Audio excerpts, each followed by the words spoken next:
राष्ट्रवादीचे आमदार एकनाथराव खडसे आपल्या सोबत आहे.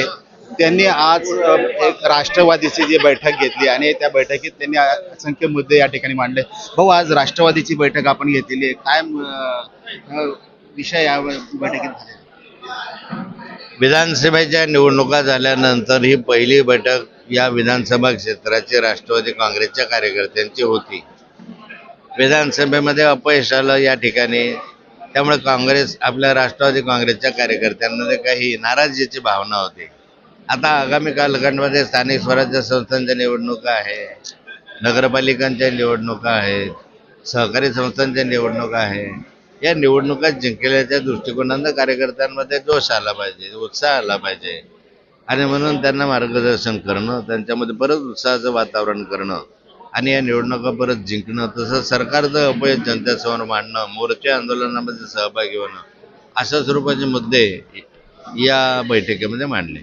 भाऊ, तुम्ही एक मुद्दा महत्वाचा या ठिकाणी मांडला की पालकमंत्रीसाठी या ठिकाणी वरचढ सुरू झालेली आहे. हे एक वेळ मंत्री केल्यानंतर मला या जिल्ह्याचं पालकमंत्री करावं म्हणजे हा हावरटपणा आहे, आचरटपणा आहे, लोचाटपणा आहे. तुम्हाला काम करायला महाराष्ट्रावर संधी दिलेली आहे ना, महाराष्ट्रावर काम करायला मला हात जिंकला पाहिजे. कशासाठी? याच्या मागे काय कारण आहे? भाऊ, बरेचसे मुद्दे तुम्ही मांडले, पण आता एक चर्चा सुरू झाली की तुम्ही भाजपात जाणार, देवेंद्र फडणवीसांची तुमची भेट झाली, असं बऱ्याचशा चर्चा या ठिकाणी सुरू झालेल्या आहे. अशा चर्चेला काही अर्थ नाही आहे. देवेंद्रजींची भेट मी माझ्या विकास कामं जे मतदारसंघातले त्या संदर्भामध्ये घेतली, त्यामध्ये कोणत्याही प्रकारची राजकीय चर्चा झालेली नाही. या प्रवेशाची कुठलीही या ठिकाणी चर्चा नाही.